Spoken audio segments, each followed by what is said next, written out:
And we are live. What's up, guys? Welcome to DS Podcast. Let's get right into it. So, right now, we actually have a special guest here. Can you introduce yourself to the audience, Mo?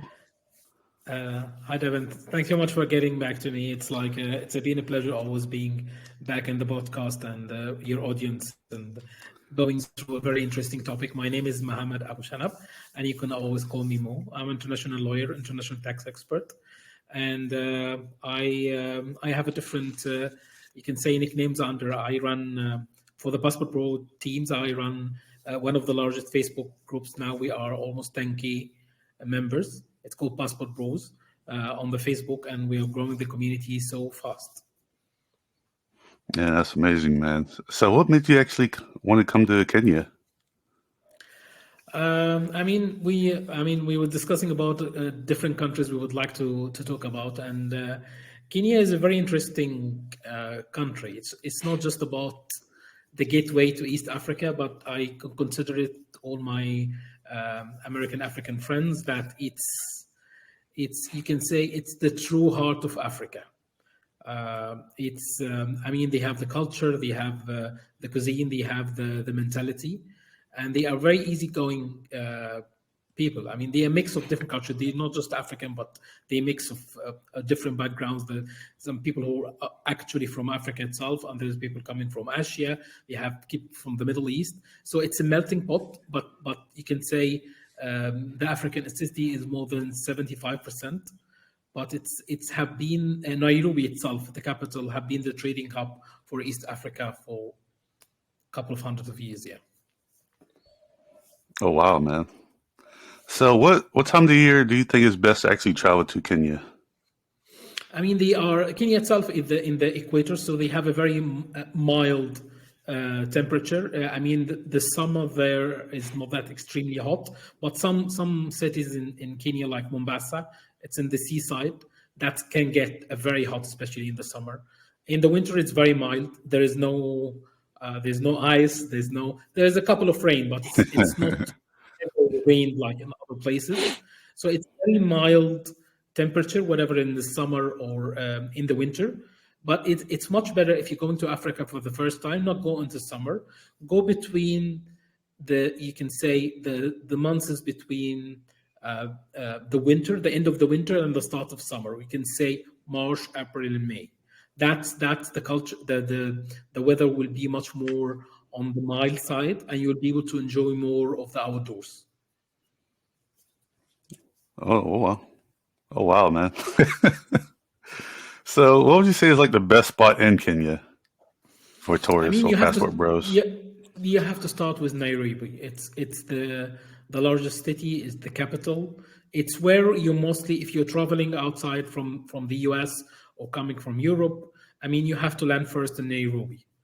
Nairobi is you can say it's a mixed capital, but they have one of the largest airports in Africa, so you have to land there first. And if you'd like to explore other cities like Mombasa or even they have a couple of destinations that you go from Nairobi. Even if you travel to other African countries, you have to go to Nairobi first. So where's that actually located in the map in Kenya? It's in East Africa. Africa have the north, where you can have Egypt, Libya, Tunisia, Morocco. That's in the upper side of Africa. And the south, you have South Africa.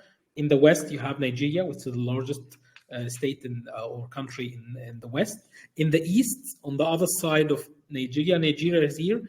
Kenya is here on the other side, east. It's the largest, not in terms of space, but it's the most. You can say it's the gateway for East Africa.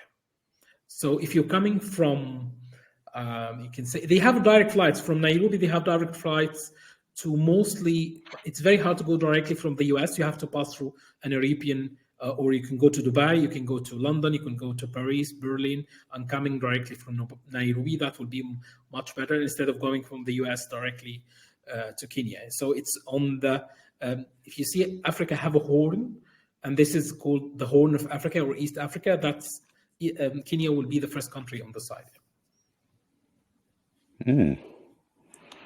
So How much money do you think it is to actually live in Kenya? Like just getting by a simple lifestyle and like a lavish or luxury. I mean, the locals live on as little as 250 US dollars, but you're not a local, you're an expat. So make at the beginning at least have 1 to 2K USD. Uh, just to live by, so you can understand, because the most expensive part of the living in Kenya will be the accommodation.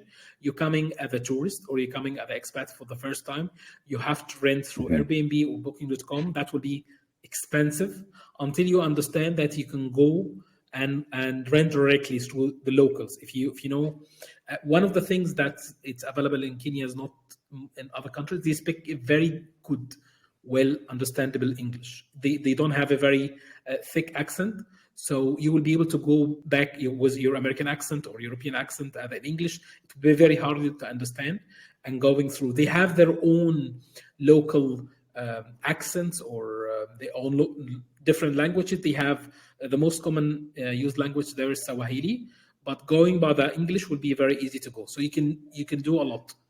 So once you get to the country for a couple of weeks, or you can say one month at least, you will be able to rent locally, and you will be able to pay a lot less than paying directly to Airbnb or Booking.com. So make a moderate, at least 1 to 2K. That's on the lower end of the side. If you would like to live like a king, have a couple of like $3,000-4,000 that you'll be able to afford a lot of things that you never dreamed doing in the US and Europe. Yeah. Okay. So regarding the apartments, are they really neat? They're really modern, or? Yes. They have a very. I mean, as a tourist or expat, you will be renting on the fully furnished site. So you can have hotels. You can have like hotels which doesn't have a kitchen, or you can have studios or condos, or even one bed apartment, 2 bed apartments. So it's very well modern. They have a very good internet connection. So all the things that you have back home in the US and Europe as you can say professional managed condos or studios, you'll be able to find in Kenya, especially in Nairobi and Mombasa, because there is a lot of international expats live in these two cities. Once you go out in rural places, you will find you will not be able to find a managed, or you can say long-time rentals. It will be mainly on the tourist side. You can have resorts and you can have hotels, but at the end of the day, they are very well developed. It's not a thinking that you're going to. Mostly people, when you talk about, anyone who have never been to Africa or Kenya or similar countries before, they think that he's crossing into back in times like 100 or 200 years ago. That's actually wrong bias. I mean, many cities in Africa is very well developed, and it's very well maintained, and it could go as many places in the US. So you will not find a huge you can say culture shock, especially if you're going to the first time in Kenya. Okay. So regarding the apartments, how much is like the down deposit? You just have to pay they want like a month in advance, or how does that go? It's depending on how you can negotiate. I mean, being in Africa, you have to be a hustler, and you need to how to negotiate as much as you can. Mostly they can ask a couple of months up front. Don't pay 6 months, that's too much, but at least you need to 3 at the deposit. If you are planning to rent, you can say from the short term to the mid-term, it's not long term. If you find something that you would like to stick in, don't pay then 1 to 2 months maximum, just to understand, because if you are renting through landlord, or if you're renting through real estate, you have to understand how to deal with them. They have a different culture and different mindset. It will be totally different than how you are renting in the US or Europe. But you have to get going with the people. You have to build relationship with them. They have to trust you. You are the other guy. You are coming to their country, so you have to build trust with them, and then you can pay. But I'm against paying like 6 months up front, because you never know what's happened. There's a lot of scammers and a lot of people who can I mean, they can promise that. I've seen horror stories, very bad stories. Someone come to the first country, he don't understand the mentality and the culture. He find a good apartment, he go there, someone show them, and they take 6 months, and then the guy disappeared. Actually, he was not the actual owner. This could happen.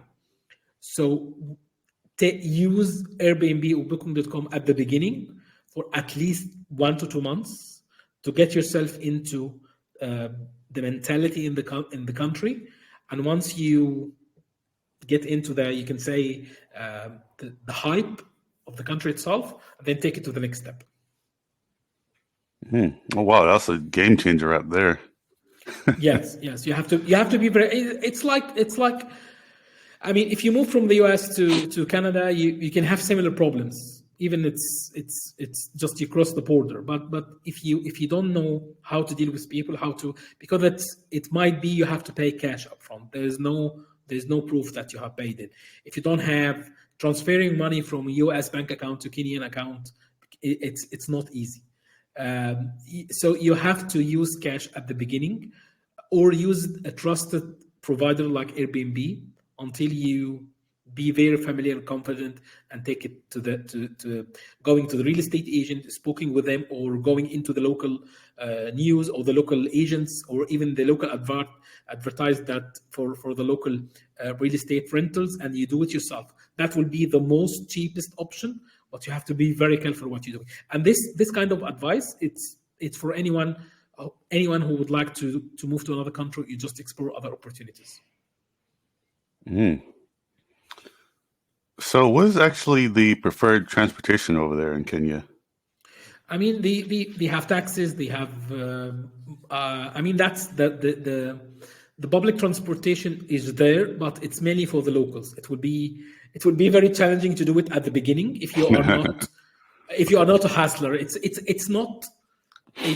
You can say it's not as bad as other countries, but sitting in the locals for the first time, and you don't have this, you can say, it's a challenge. It's just a challenge, especially because they will be talking together as their own delegate or their own languages. So you're sitting there, you are the foreign guys. So if you know how to, I mean, I will tell you a couple of. So it's depending also because mainly I'm looking, when I go to, especially to Kenya, they consider me as a foreigner because how I look. But if you look an African American, you can melt in the community, but don't look foreigner. Try to look local as much as I can. That's how you can get into the mood of the country. I mean, when I went to other places, when I look like the locals guys, even I don't understand the language, I try to melt and act as I try to dress as they dress, and they look how they look. If you go with the tourist mentality, you will face a lot of problems. So you can take the taxis. They have a similar apps. They have Uber. They have similar apps like Uber's, like local ones. You can use it, and also they have the private taxis. You can have a private. If you are traveling for the first time, you can find a very good, affordable, you can say, tour guides who it will not cost that much, who can help you tour the city, especially at the first couple of weeks. He will know the language. He will speak on your behalf. He will hustle. He'll get the best prices for you, and he will be the guide at the beginning until you build the understanding and confidence. Yeah. Okay. So, what's the everyday food choices people go for there? I mean, they have all the American chains. They have McDonald's. They have KFC. They have all the. So that will not be an issue, okay? But what I can tell you is that they will have a different taste. The chicken and meat there is, you can say, 100% natural. It doesn't have all the issues that are available in the US. So you will like the KFC there. You will like the burgers. You will like the things. So they have all the American joints. In the same time, they have their different cuisines because they have. I mean, the Indian culture, or you can say the subcontinent, Asian, Indian culture. They have a very heritage there. So you'll find if you'd like curries, if you'd like Indian foods, masala, you can find all the traditional Indians. They also have the Chinese thing. They have a couple of Chinese buffets, and also they have the international cuisine, like the Italian, like the Middle East. But the most famous one is the American. They have their own food, but it's mainly for the local. If you're coming for the first couple of weeks, you will not miss home. You will find a better taste of quality. If you are an explorer like myself and go into the local supermarkets and you buy your food yourself and you do it, you'll find it a much more better taste, because the food there, especially the fruits and vegetables, is highly, it's the real thing. It's not messed up like the one in US, in Europe. So eating in Kenya is much easier considered to places like Nigeria. In Nigeria, they have different taste buds, and the flavors there are totally different, because they are not actually have other cultures compared to Kenya. But Kenya is a melting pot, so you'll not find an issue finding good food. Whatever you are, just stick your fast food joints from the US, or you would like to try something new like other countries here. Okay. Wow. Yeah, because I know the food over here in the United States, man, is really processed. So people got to be really careful. Yeah, it's like, they don't have this. They still have, if you go to the large supermarket chains, you will find a lot of things imported from the US. But normally the influence of the products available in Kenya, it's mainly from Europe, not from the US. So if you have homesickness for eating the American food and you would like to get it, you'll be able to find it. you will find your mac and cheese, you'll find your whatever mixed it up things, or you will find it. But it will be on the expensive side, and it will not be something very common. Man, I've never actually had like a real Jamaican meat pie. Have you ever tried one of those? Yes, yeah.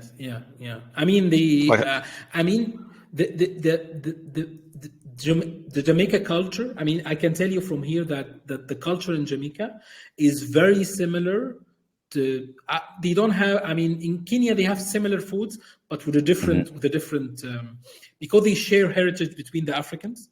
Mainly Africans have been moved from Africa to the Caribbeans. So some of the taste buds of the foods or the cuisine in Jamaica and other Caribbean islands, they're similar. You'll find it in Africa, because it's mixed between the traditional African food and the Asian food, where they have this chicken jerk.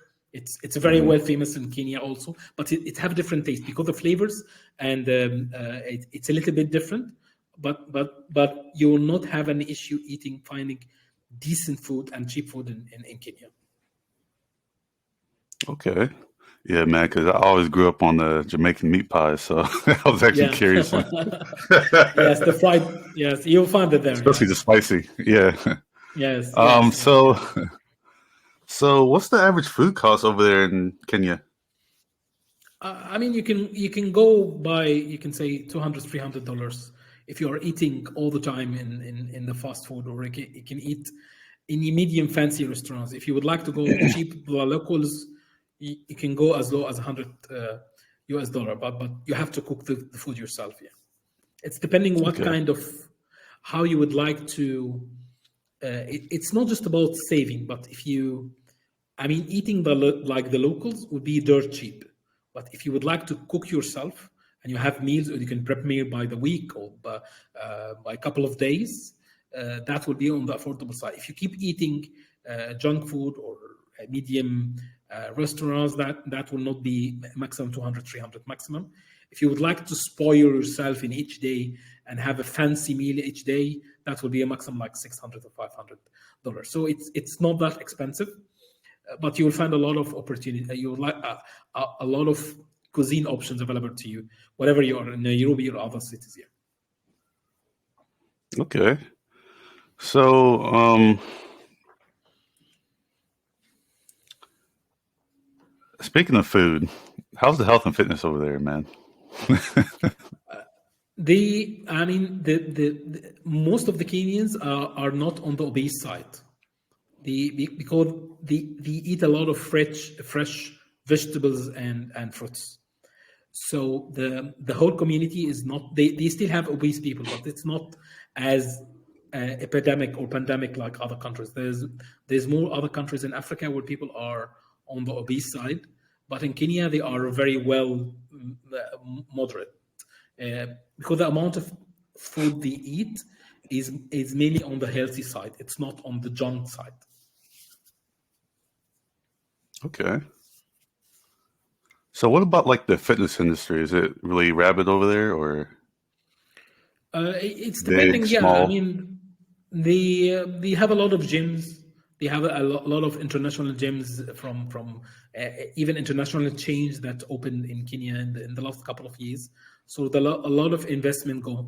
The most thing that is Kenyans mostly known for they are the winners of the medals, especially at the 100 meters race or 200 and 400. So they are very fit naturally. So the country is helping people to do as much of the fitness as sport. But if you're going as a foreigner, you will notice that people walk a lot. Most of the locals doesn't have cars, so the walk. It's a walkable. There's many places that you can walk yourself. You just need to understand about get out of the dangerous. There is a very few places that you can consider as a no-go as an expat, especially at the beginning. Mostly our places are safe. But on the fitness side, you can do whatever you wish. If you'd like to go to gym, if you would like to exercise for something, if you'd like to go running or join a membership for a club, there is a lot of opportunities or things available for you. Okay. So speaking of fitness, how's the fashion sense over there? Because I know the passport bros up there want to actually become high value men. So how can they actually dress with a sense of purpose? The dating culture in Kenya, it's still on the traditional side. The man is valued there as a man because he's mostly the provider. There is a lot of women who are working and provide from themselves or their children's, but actually they prefer to be on the feminine side. They would like they have this kind of you can say I don't want to call it old tradition, but the tradition, which is that Housewife. they have to the housewife. They have the tradition. Most of them know how to cook, how to take care of a man, and how to build. But the thing is that they have a different. It's not a different cultural mindset, but they are still. It will take you some time until you absorb the difference in culture and mindset, so you can get into the dating zone, especially in a country like Kenya. If you're trying to do it from overseas, or say that okay, I'm dating someone from Kenya, and then I'm getting to understand them, and then I'll bring them to the US. Don't do this. Don't give the hope. That's the biggest red flag.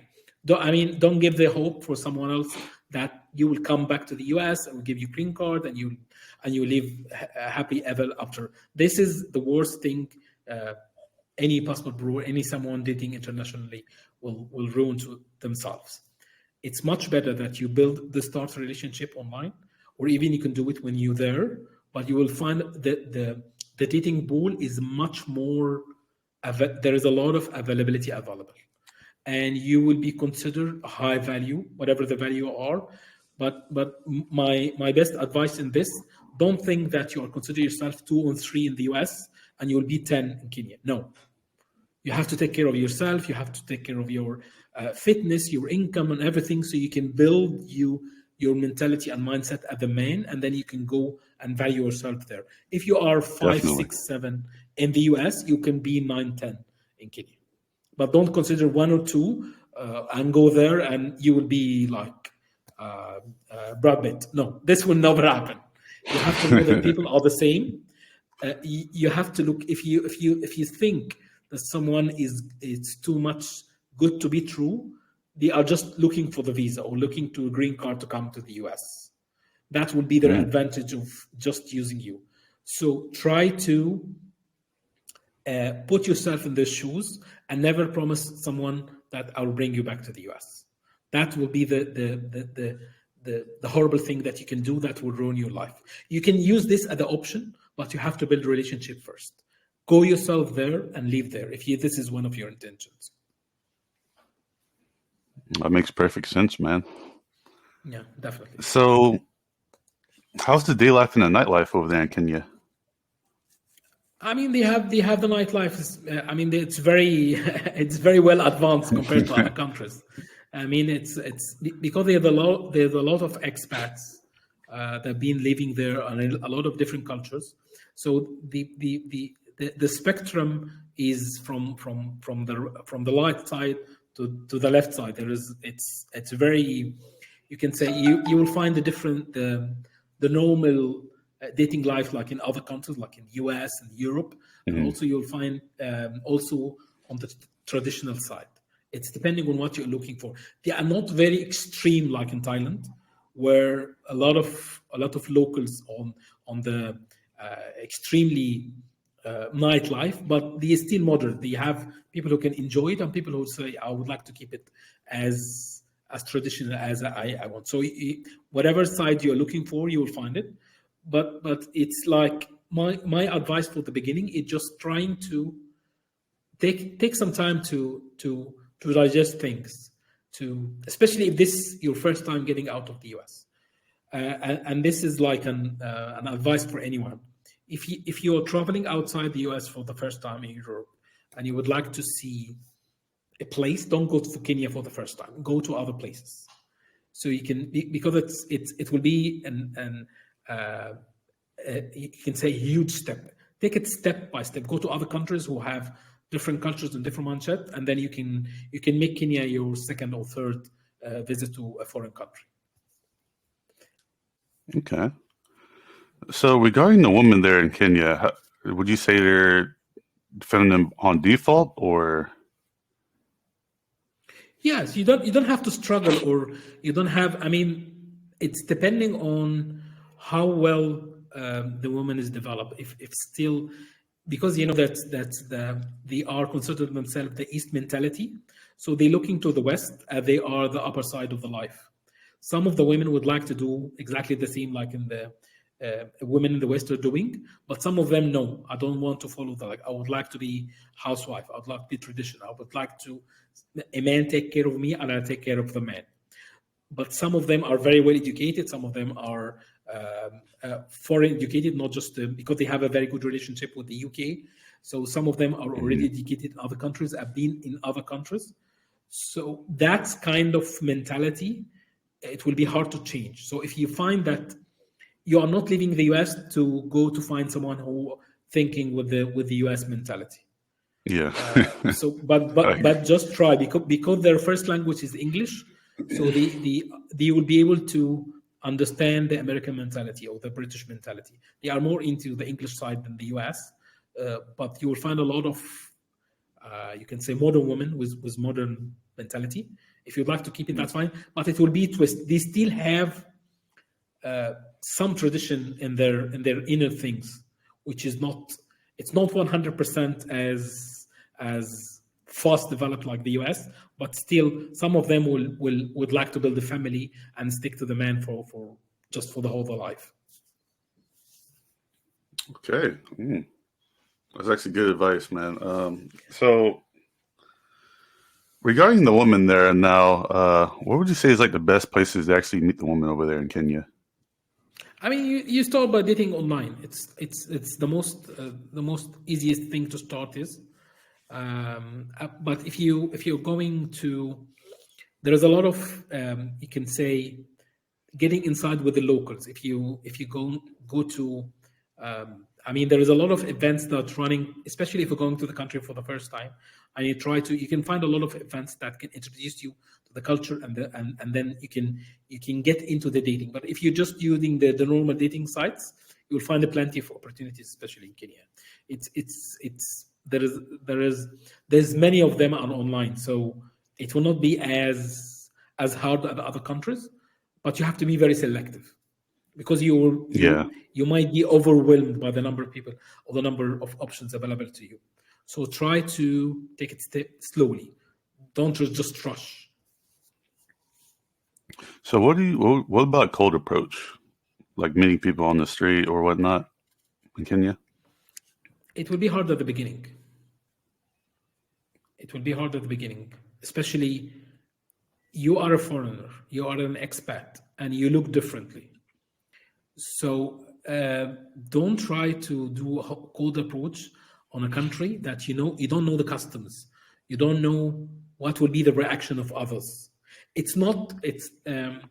There will not be extreme, you can say, aggressive against you, but it's acceptable. But you have to think like them, so you can approach them with something that will have good results. That's the thing. Okay. So for the people over there in Kenya, do you think they speak majority English, or you had to learn their language? No, what percent do they speak English? It's 100. You can say 99% of them speak English. Only very rural places that will not speak English. They have their own country language, which is Swahili, which is the most common language in East Africa. But mainly Kenya, they are very well educated. They speak English very well. You will be able to understand them and communicate with them from day one.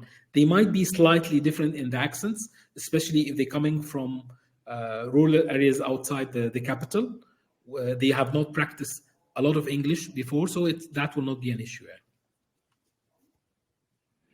Okay, so let's say that there's a passport bureau or tourist is going over there to Kenya, and for some odd reason their online income isn't coming in. What can they actually do to actually pick up work there easily? They can learn English. They can speak English, sorry. That's the most thing they can do it locally without depending on an income online. There is a lot of people who would like to get the American accent, so they can find local jobs that find people who have with national passport, like American passport or European passport. They can start doing a lot of you can say depending on the skills. But the easiest thing is that they can teach English. They can go and teach English with American accent. That's a very thing, especially on the Kenyan side. They're looking for people who speak with American accent because they work in the call centers and offshore services. So that could be a way to get the easiest thing they can do it. If you are into teaching, if you are into other things, if you have experience like a consultant, or you would like to work for a multinational company, there's a lot of multinational companies who would like to hire an expat, a foreigner, especially if you are there. So the job opportunities is not that much, but if you can dig deep, you will find opportunities that can pay you a decent salary. It's not be fancy salary, but it's something that you can keep going by. And this will be able to build your network inside the country. That will help you open the doors. This is the one way that you can find companies or can find international opportunities in a country, that could be a gateway to any country that you would like to go there. You don't have to go as a tourist. You can go there and work for especially if you have an experience that's needed in the country, or they need an international applicant who are coming up with a different experience and different set of skills. So have you had any experience with any rich people in Kenya? Being around the network and whatnot? There's a lot of, you mean rich people are the well off, high net worth individuals? Yeah. There is a lot. There is a lot of them. I mean, the people who have been doing trading for many years. They have millionaires, they have billionaires, but they are not. It will not be easy to find them in the street. It will not be able to find them in the nightlife, or they have their own close communities and they only communicate with the people who know them. But if you are into business or would like to build, if you have already made a connection outside Kenya and you would like to go meet them, they are very welcoming and they will be happy to meet you and even introduce you to the country and take you around. That could be one thing. But they have a very well-off, you can say, There are a lot of Kenyans are extremely rich here. So would you say there's any negative traits that people have in Kenya? If you, I mean, because I've mentioned before, it's a melting pot. It's not just the African. You have African, you have the Middle East, you have Asians. So you have to go there, but they are the kind how they treat each other is a little bit different. It will take you things to understand it. So you will not feel a huge gap at the beginning, but take some time to digest it. And don't rush into things until you understand how to deal with them. That's the thing. There's no mostly Kenyans are very welcome. They are very relaxed. They are also very helpful. They will be able to help you and do things. But if anything wrong happened to you, don't take it and say, no, this country is bad. I don't want to be able to deal with them. If it will take time. Your mindset is to understand the new culture. So take it as slowly as much as you can, and don't go there with a bias. Don't say, okay, I'm going to Africa. There's no one there. It's they are on the other side of the world. They are very. I mean, it's like if you're going there as the white man mentality, you'll not be able to do anything. Go there. I mean, it's like go there as an explorer, as a watcher, as you would like to learn, listen, digest, and you will see the good side in the people. That's the thing. But Kenya is a very good gateway to Africa if you would like not just explore Kenya itself. If you get into the Kenya and you like it and you see the African and you would like to explore other countries. I mean, Kenya is a neighbor to Uganda and Tanzania, and these both countries, even more. They are. If you like Kenya, they would be like triple or quad the amount of enjoy that you will be able to enjoy in other countries, because they are not as well developed as in Kenya, but the nature, the food, the people is on the. It's like. They are still very welcoming. You will see yourself that you step to a different. It's like you're getting more and more out of Africa. Africa is like, it's not just one country or one nation. It's a lot of nations together, and no country is like the other. So going to the Kenya, that would be the gateway to going to explore other countries in Africa. Okay. So what's the dangers to actually be aware of over there in Kenya? Don't be alone in places that doesn't look good at the beginning. Don't try to explore too much without doing your homework. Try to check other vloggers or YouTubers who have been traveled there and what kind of problems. It's safe, but it's not safe. It will not be. I mean, they don't have gun problems like in the US. But you need to know where you're going, how you go there, how you get back, especially at the start of the couple of weeks. If you find a good tour guide who will stick with you, especially at the beginning, that will make your life much more easier. So you'll be able to replicate what he's doing, and the guide will be much more easy to help you and make things much more easier. Okay. So regarding their religion over there in Kenya, is it mainly Christian or? Yes, yeah. The most of the country are Christians, but they have Hindus, they have Muslims, they have other religions also, but mainly most of them are Christians. Yeah. Okay.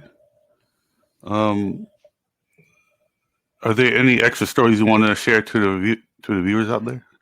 I think we can. I mean, I know a lot of passport pros have been traveled to Kenya, so we can invite one of them, and he share his stories actually, because it's like a very learning experience. It's much better to share the story from someone who would do it.